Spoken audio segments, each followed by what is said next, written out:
I thought for this last week we should be both practical and idealistic. So we start on the practical side. He said, "Think not that I am come to abolish the law and the prophets. I am come not to abolish the law and the prophets, but to fulfill them." So the one speaking is now present within you. When he awakes, you will hear these words. You will find them to be your words. That one is your own wonderful human imagination. That one is God. Imagination is the basis of all there is.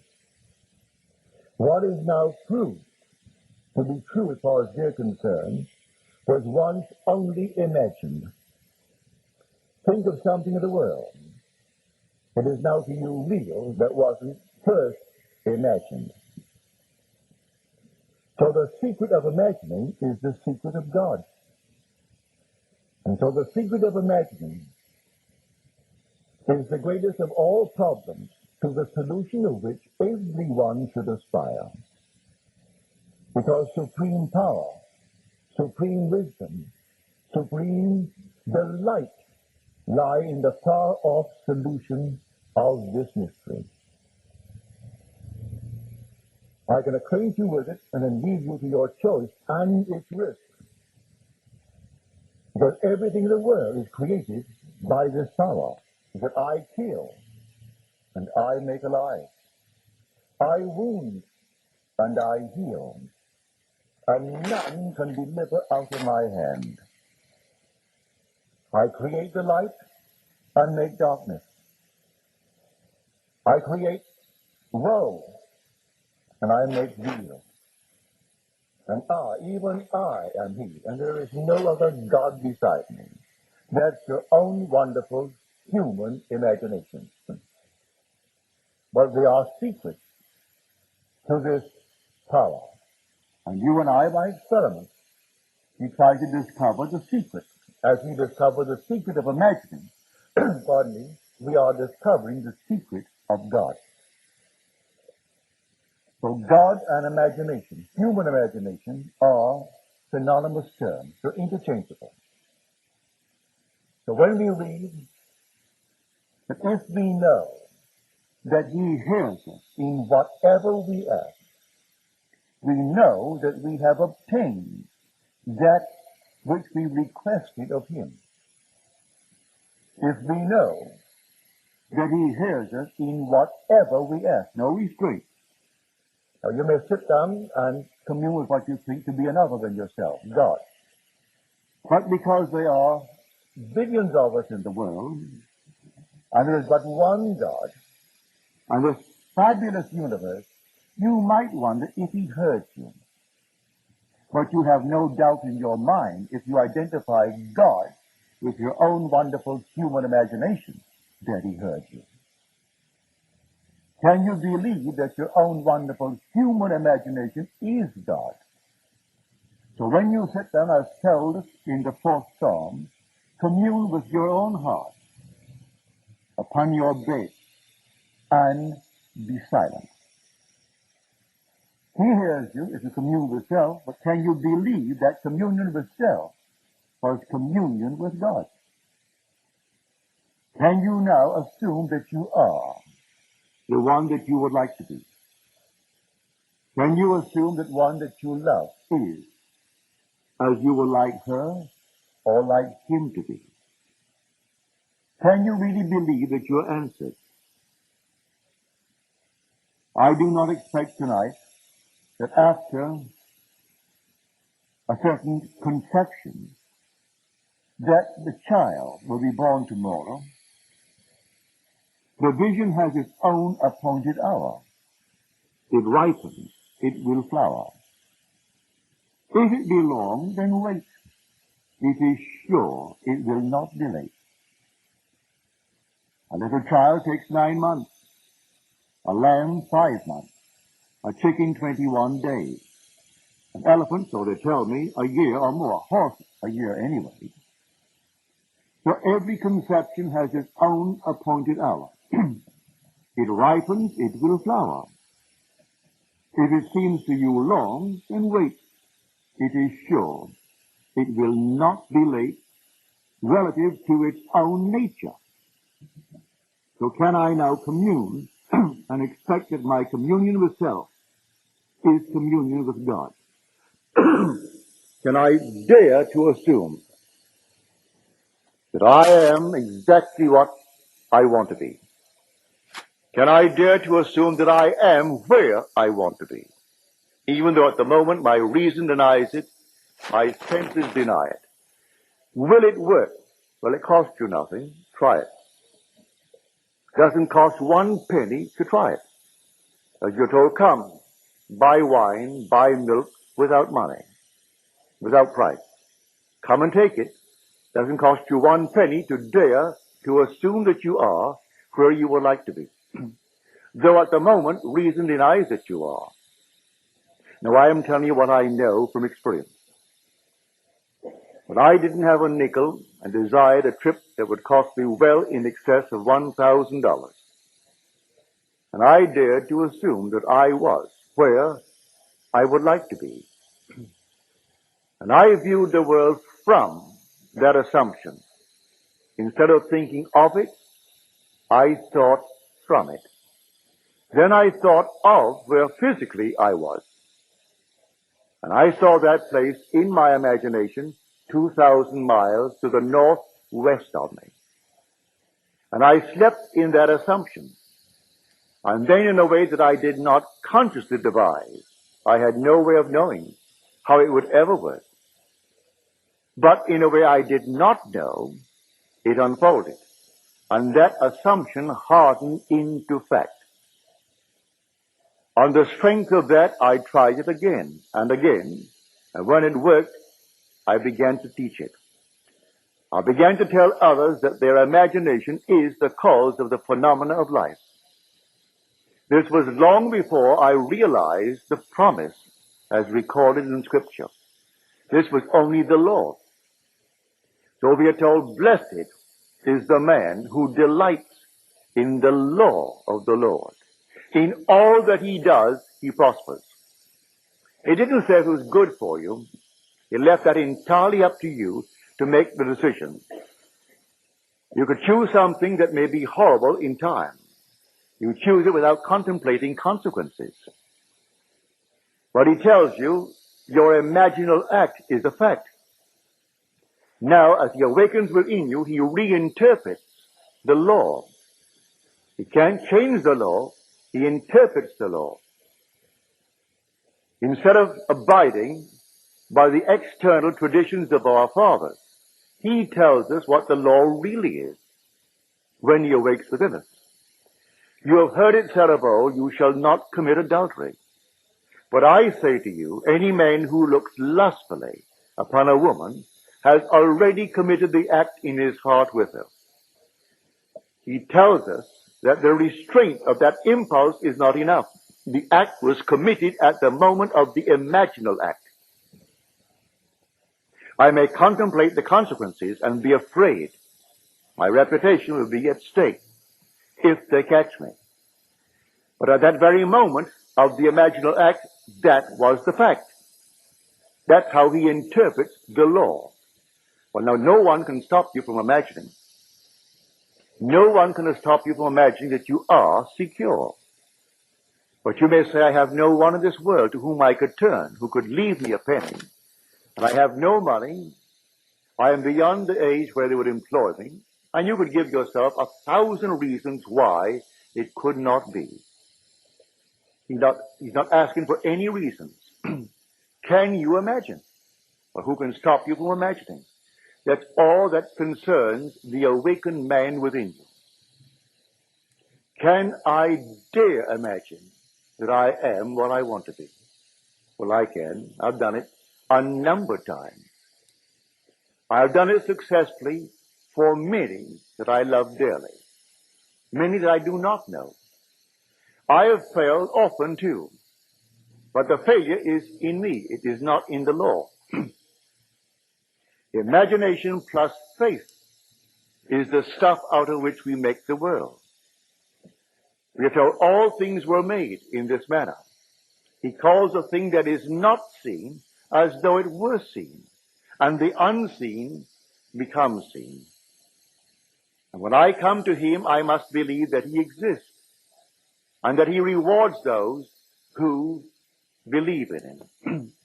I must have faith in the imaginal act. If tonight I can stand here and simply quietly imagine a state and really believe that I am in communion with God when I did that, and that my imaginal act is God's act. It's not something other than God. And go unconcerned as to the results will follow me. For that imaginal act was causal at the moment that I did it. The effect, when it appears, I may try to trace the effect to some physical cause and give all credit to a physical cause. I tell you, every physical effect has an imaginal cause and not a physical cause. A physical cause only seems. It is the delusion of our fading memory. We do not remember when we imagined it. In this audience tonight, and he may not even remember when he did it, is my dentist. And I went to him in great need of a lot of work, for I had had dentistry all over this country, and in London, and in Barbados, and all was horrible. I was always on the move. I was in the theater, getting tongue for a week. What could they do when I needed such work? They patched me up. So when I met him, he gave me a complete job because I was here, living here then. When one day a tooth gave way, which was an anchor tooth, he said to me quite innocently, whether he remembers or not, when I saw your mouth and did this, I said to myself, this tooth will last 13 years. It was 13 years. Had he only said 25, but he didn't think I would live that long. So 13 years, out came that anchor tooth, and therefore complete restructure of my entire mouth. He set it in motion. Whether he remembers or not, he said, this is going to last 13 years. He didn't tell me. Didn't have to tell me. That was his imaginal act. I was only the victim of his creative power. Now I'm telling you, don't take anything lightly. You are creating morning, noon, and night. Your imaginal acts are God's acts, because your imagination is God, and there is no other God. God actually became as we are, became man, that man may become God. And he set up within himself, in man, a series of events which he will now unfold within man, which the one in whom he unfolds it will know he is God. He calls it giving glory unto man. I will not give my glory to another, he says. I have tried you in the furnace of affliction. For my own sake, I do it, for my own sake. For how should my name be profaned? My glory I will not give to another. God's glory is God, as told us in the 33rd chapter of the book of Exodus. I will make my glory to pass before you, and I will cover you. And when I have passed by, so my glory is equated with the I of God. For his name is I am. He cannot give his glory, which is himself, to another. So in becoming man, he puts man through the furnaces. But then read the story carefully. He took upon himself all of my infirmities and bore my diseases. Who else suffers? I will say, but I suffer. Well, that's God. But I'm feeling it. He isn't. There's no he. His name is I am. And so I feel the pain. I feel the infirmities. I feel the diseases. That's God. So the fool says in his heart, there is no God, nor son of God, that thou, O human imagination, art all a delusion. But I know thee, O Lord, when thou arisest upon my weary eyes, even in this dungeon and this iron mill. Thou also sufferest with me, although I behold thee not. I do not behold imagination as I behold you, an object in space. I am the reality that is named imagination, but I cannot actually see it as an object in space. I see the results of my imagining, but not the being imagining, for God is invisible. Then the voice replies, fear not. I am with you always. Can I ever get away from imagining? If I fall asleep now and I start dreaming, what is dreaming but imagining? When I wake, he is still with me. I'm still imagining. I am with you always. Only believe in me that I have power to raise from death thy brother who sleeps in Albion. This comes now to the promise that he made all of us. His promise is to give himself to us as though there were no others in the world, just you. Because in giving himself to you, there is no other. Your whole vast world is yourself pushed out. Everything in the world is yourself pushed out. And you manipulate it by your imaginal acts. Everything in the world. Now, the first act begins with the resurrection. It's not outside of you, in spite of what you've been taught. The day will come, you will rise within yourself. And that's the only God that was ever resurrected, who will ever be resurrected. It's not another, it's you. And when you rise, there is no one on the outside. It's all you. And you are rising in the only tomb in the world where God was ever buried. And that's your own skull. God is buried in the human skull, and that's where he rises. And when he rises, as foretold by his own words in Scripture, he is born. Resurrection begins the act. That same night, you come out of the tomb, which is your skull, and you are born from above. Not from the womb of woman where the garment was born. You are born from above, born of God. Born not of blood, nor of the will of the flesh, nor of the will of man, but of God. In other words, you are self-begotten. God begets himself in you, as told us in the epistle to the Hebrews. He is bringing many sons to glory. But the sons are numbered.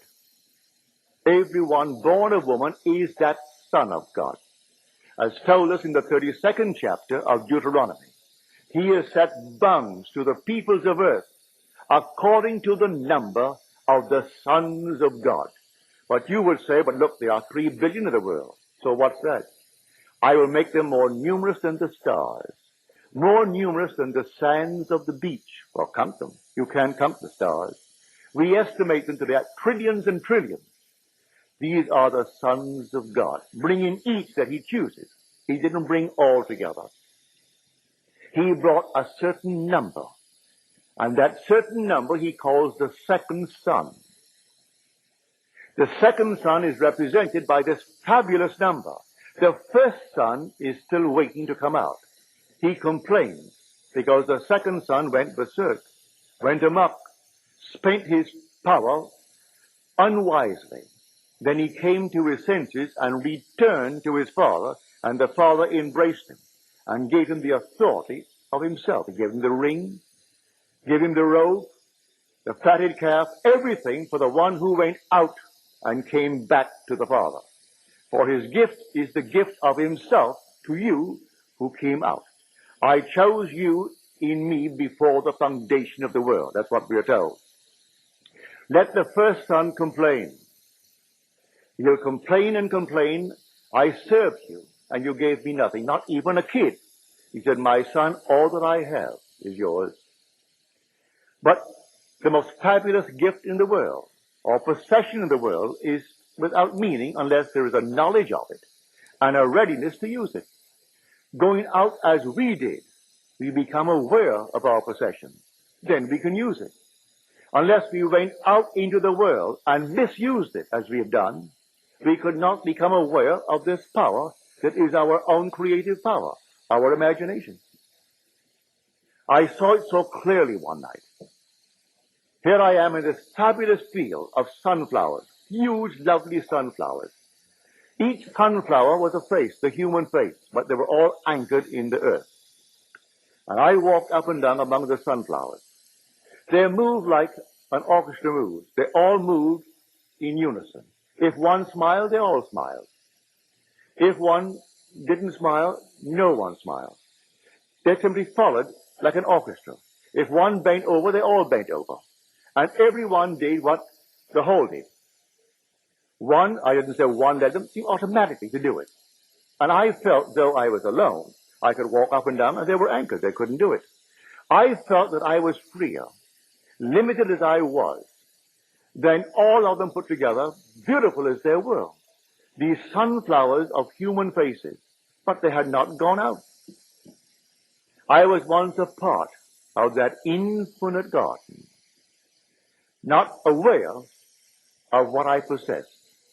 And my Father chose me in him before the foundation of the world, and we went out to go through hell in this world, that I may become aware that all thine are mine. To become aware that all that is God's belonged to me, I had to go through the furnaces of affliction. And having gone through the furnaces, then he awakes within me. And he tells me how I will know he has awakened within me. He set up in the beginning the result of the experiences of humanity. And that result is a son. And the son is called David. And when I find him, I will know he is my son. And I will know the 89th Psalm. I have found David. He has cried unto me, thou art my son, my father, my God, and the rock of my salvation. Well, I found him, and he cried these words to me. And I knew exactly who he was, and I knew then who I am. Until then, I did not know I was one with God. He is God's son, God's only son. Now he's my son. I tell you, you're going to find him, and he will be your son. And because he is my son, you and I are one. How can he be your son? And I know he's my son, and you and I not be one Father. So we are told there's only one body, one Spirit, one Lord, one God and Father of all. So in the end, they will not be Greek and Jew, bond and free, male and female, only one. All one in God. And you will be that God. So this is the promise that he made. Now, when I read the Bible, I take all the related parts of the promise and put them all together. For all of these things put together will find their fulfillment in you. All his promises find their yes in him, as you read it in the 2 Corinthians. All the promises of God find their yes, their fulfillment in him.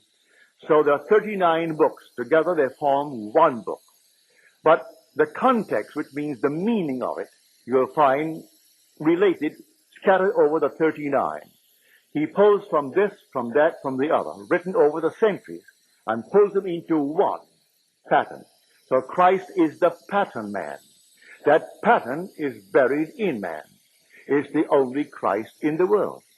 When the pattern unfolds in man, it unfolds in man as the man in whom it unfolds. And then he knows who he is. And he has no doubt in his mind as to who he is. He is the Lord spoken of in Scripture. And that Lord is God the Father.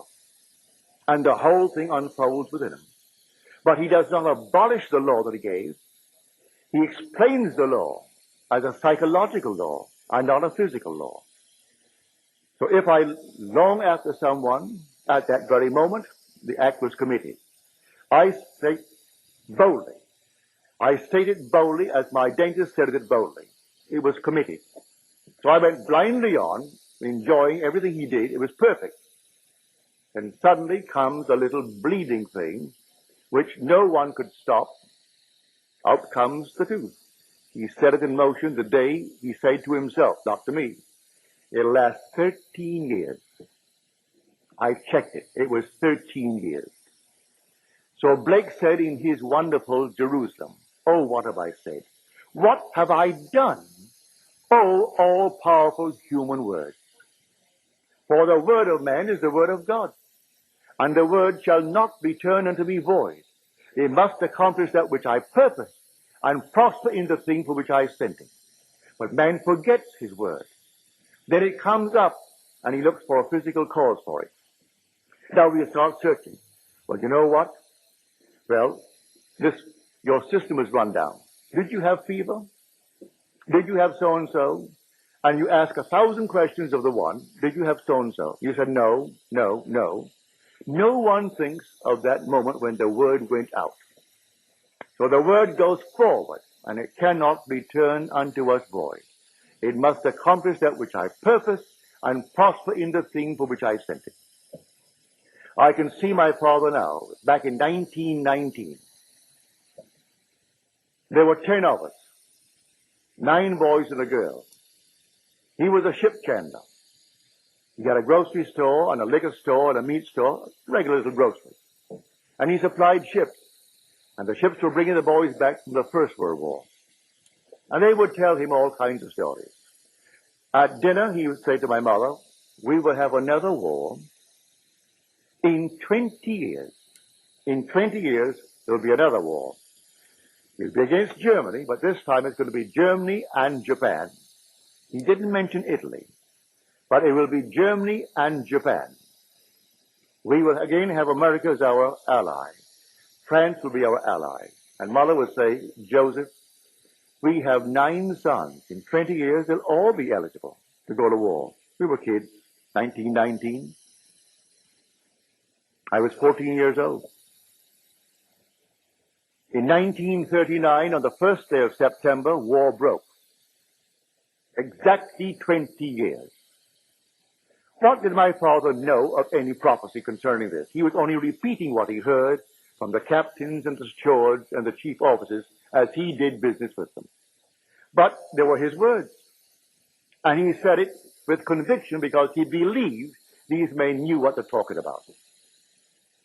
And our headline, day after day, they are setting the picture in motion for tomorrow's confusion.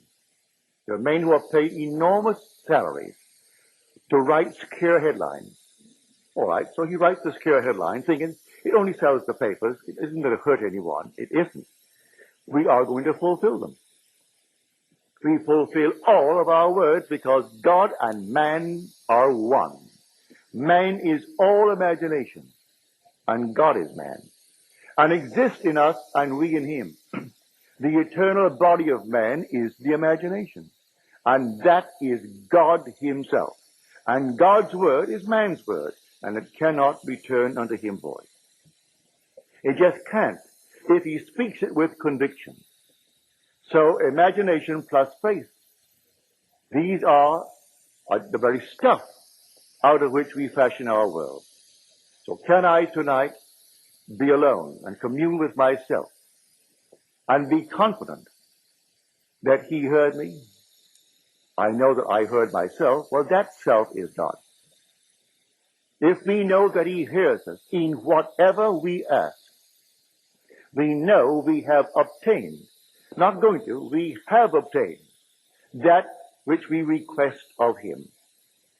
Read it in John's epistle, the first epistle, the 5th chapter, the 15th verse. We have obtained it. Well, it'll take a little interval. It may come tonight, but depending upon what seed you planted. One seed will grow overnight. Other seeds will take a little longer. But each has its own appointed hour. There's not a thing wrong in your noble dreams in this world. You want to be wealthy? What's wrong with it? You want to be anything? What's wrong with it? Everything is possible. A friend of mine called me last week. He's now appointed the head purchasing agent for the city of Calva. By law, he is not qualified. He does not have the educational background. The law demands you must have a college degree. He doesn't have anything outside of high school. They rearranged it to appoint him the head purchasing agent of Culver City. Why? He came here, he and his brother. I buried the brother a few years ago. He got this job not dreaming for one moment he could ever transcend it. I said, don't for one moment entertain that thought, Dwayne. The job is yours if you want it. Don't push the other one out. Let him go higher. You want to be the purchasing agent of the whole city of Culver? You are the purchasing agent. Sleep in it just as though it were true, and you hurt no one. Last week, they rearranged the law, and he's appointed purchasing agent to take effect in July. Now, everything was rearranged. Everything would be rearranged for you. A friend of mine who told me here that you aren't allowed to speak at any state university unless you have a college degree. Well, he confessed he did not have one, but he was invited by the professor at UCLA to take his class. I think there were 3 or 4 classes in the use of imagination, in advertising. And so here he went in without the degree, and he was given, well, all the freedom that the professor enjoyed, and he gave either 3 or 4 lectures instead of the professor who went off for those 3 or 4 lectures. So they suspended the rules. They'll suspend every rule. You're not supposed to do this, not supposed to do that. Ignore it. Ignore every rule. As my friend used to say to me, and he said, you can't smoke in here. Look, no smoking. And he was a very wonderful lad. He said, he didn't say positively. And so he would go right through the gate to the airplane. And I would say, Mort, you cannot smoke in here. You're not supposed to smoke. Didn't say positively. And here's Mort going right through with his cigarette. No one stopped him. I'm not saying that you should do it. He didn't do it to brag. He simply believed in himself. He wouldn't hurt anyone. Now, you don't have to hurt anyone. I tell you, your own wonderful human imagination is immortal. That's the man in you that cannot die. I meet them, those who are called dead, and I tell you they aren't dead. Nothing dies. Everything is restored. Everything is restored. But the day will come, you'll go beyond restoration, and you will resurrect. And who is resurrecting? God. And God in you awakens, and you are God. Because God is the Father of David. That is the way you know you are God. I will tell of the decree of the Lord. He said unto me, thou art my son. Today I have begotten thee. These are the words of David. What is going to happen to you? Then you will know you're God. You have no other way of knowing that you're God, unless God's only Son calls you Father. For no one knows who the Son is except the Father, and no one knows who the Father is except the Son, and anyone to whom the Son chooses to reveal him. So no one has seen God, but the only Son who is in his bosom, he has made him known. And he comes out of you and calls you Father, and then you know who you are. And I'm telling you, every one of you, because you and I were chosen in him before the foundation of the world. Chosen for the purpose of receiving the gift of God, which is his glory. For he gives me himself, and in giving me himself, if he's a father, then give me your son.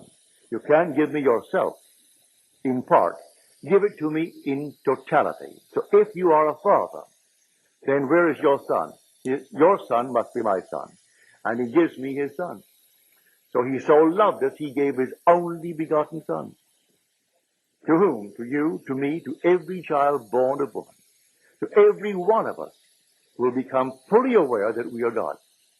And yet, I will know you as Jim. I will know you as Jim, but I will also know that you are God. I'll know you as Sarge and know you are God. I'll know you as Bill and know you are God. I'll know every one of you. And the unnumbered billions that are not known to me here, in that day I'll know them all, and still know them all as God. For there is nothing but God. When the curtain comes down on the final act, we're all God. We are then the glory of God. So we will finish the work. He said, I have finished the work which thou gavest me to do. Now, glorify thou me with thine own self, with the glory that I had with thee before that the world was. It's returning now. The whole memory returns, and then every man becomes God. But now do not fail to apply the law. Blessed is the man who delights in the law of the Lord. In all that he does, he prospers. You name it, and you can be it. You just name it. And if you dare to assume that you are it, and view the world from that assumption instead of thinking of it, you will crystallize it. You will actually manifest it in this world. That definition of imagination, I'll go along with for a certain point, up to a point. That things present are sense perceived and called real. Things absent are called imagination. But man being all imagination, man must be wherever he is in imagination. So I need not be anchored to where my senses dictate. I can stand here and assume that I am elsewhere. And then, if I assume that I am elsewhere, let me anchor myself there and view the world from it. If I view the world from it, I should see this place as I would see it were I physically there. I can see it surrounding me and under me. Then I did not move in imagination. If I move in imagination, then I must think of where I was physically and see it elsewhere. I can see it where I am in imagination and be moved. For all motion, well, I can tell myself if I have moved by a frame of reference. If I have moved relative to this room, well then let me look to see where am I now. I must have moved.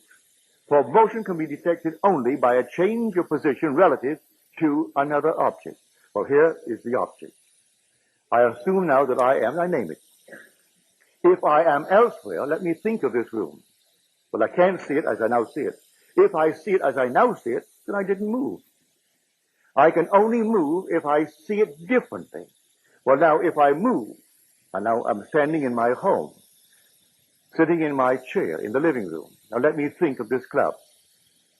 I must see it away down on Catalina and feel myself at home on Carroll Street. And then think of the club, and it can't be here. It has to be away down on Catalina. Then I've moved. For man being all imagination, he must be wherever he is in imagination. If I practice this, it becomes easier and easier. I just read of the story of a very dear friend of mine. He used to come to my, not so many meetings, but I would say once a month he came home for a personal appointment in New York City. He was killed last week in a car driven by her husband. And I can now see this perfectly lovely, gracious lady. She had a home in Oyster Bay in Long Island. And she had her apartment in New York City. Her name is possibly one of the most prominent names in America. The name is Roosevelt. She was of the Teddy Roosevelt branch. Her name was Grace. Her husband was Archibald. Teddy was governor of New York. He was vice president of our country. He was president of our country. A very powerful, wonderful leader. He did not leave, as so many presidents leave, a fortune. He didn't go in there to make a fortune. He went in there to lead the country. And as he said, I don't consider public opinion. I form what I think is best for our country, and I feed them what they ought to know. I feed them what I think is best for our country. So he didn't go in there to make a personal fortune, and he came out without a personal fortune. So she, in spite of her name, did not have a personal fortune. She had a home in Oyster Bay in Long Island, and a lovely apartment, beautifully furnished from things that her father-in-law had given. If she did not rent her New York apartment for the summer, she could not open her home in Long Island. She couldn't afford it. Being a lovely home in a very wonderful, fashionable area of New York City, she always got a wonderful price paid in advance for the 3 or 4 months. Then came the end of a season where they aren't looking for any homes, and she came to see me. She said, Neville, I am desperate. Unless I rent the place in New York City, we can't open our home in Long Island. I said, all right, it's rented and you're living in Long Island. Oh, but she said, Neville, I can't do that. I said, tonight you sleep in your home in Long Island. But she said, I can't do that. How could I go and sleep there? I said, you don't do it physically. Tonight you sleep physically in New York City in your apartment. But in your imagination, which is the only reality, you sleep in your home in Long Island. And then you think of your place in New York. And the reason why you see it across the East River is because you are physically sleeping in Long Island. And the reason why you're sleeping there is because you rented it. Put them all together, that's why you're there. She said to me, if it rents, I'll call you. I said, there's no if about it. If, the only if is, if you do it, then you'll call me. I took her to the elevator. She went downstairs, went back to her place. The next day, at 9 in the morning, Mrs. Roosevelt is on the phone. She said, Neville, this is Grace Roosevelt. I said, how are you, Mrs. Roosevelt? She said, I'm calling you from Long Island, where I slept last night physically. That I went home. No one came at all over the period that your rent places. But as I got home, soon after I got home, an agent called and asked if I could show the apartment. A single man came in. He liked the place. Money meant nothing to him. He said, I want immediate possession. But I mean immediate. I mean now. But she said, I can't get out now. I have to call my husband at the office. I don't care what you do. I want immediate possession. And here is my check in advance. Call the bank to see if the check is good. She got out that day, called her husband to meet her, and off they went to their home in Long Island. Well, she was just killed last week at the age of 73, I think it was. He was driving. He wasn't injured, and the friend in the car wasn't injured, but Grace was killed instantly. But at least she learned the law.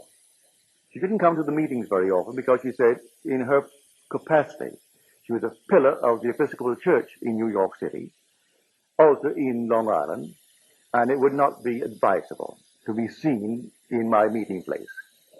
That's scumming, that's slumming. But she always came to my home to any problem. Once she had it with her son. He came back from Egypt, where he was in the State Department. And he came with a huge big beard. And she said, Neville, I'm embarrassed. Long before people wore beards. Today, it would be the thing to do. But he came back long before the young fellows wore beards, with a huge big beard. She said, Neville, I'm so embarrassed, I just don't want to walk down Fifth Avenue with him. I'd make him walk ahead, walk behind me. I don't want to be seen with him. What must I do? Because he gets annoyed and he will do nothing that his father and I suggest. I said, how would you feel if you kissed him and he had no beard? You will kiss your son, wouldn't you? Oh, yes. Well, then, put your hand on his face. He doesn't have any beard. And then kiss him and feel that smooth skin that is your son's face, and he has no beard. All right, I will do that. She didn't tell me. I opened the morning paper one Monday morning. It was a big fashionable social wedding, and here is Mrs. Roosevelt and her husband, and here is her son, and here is the bride coming down the steps of the Episcopal Church, and he has no beard. So next time she came to see me, I reminded her, I said, you know, you came here the last time about the beard, and the beard is off. She said, you know why? I said, yes, I know why, but you tell me why. Well, the girl that he married refused to go through with it unless he shaved. She saw the physical act. I said, no, that wasn't it. You promised me that you would kiss him and feel his smooth skin. And you feel the smooth skin and it would come off. She said, I did do it. But the girl demanded it. So she goes back to a physical causation And it wasn't so at all. There is no natural effect with a natural cause. Every natural effect has an imaginal cause, and the natural only seems. So she is still going to insist it is because the girl wanted to bear it off, that's why he took it off. Well, now she knows better. She's now in a world just like this. At least she learned the lesson of the law. She didn't learn the promise, because when I spoke to her, I did not have the promise. I had not realized it. You know the promise because it only happened to me 12 years ago this coming month. So those who knew me before have not heard from me the promise. Those who have known me since, well, they know the promise. So I ask you tonight to please take it seriously. Watch your every imaginal act. And I will say to everyone, don't take anything lightly. Don't voice an opinion.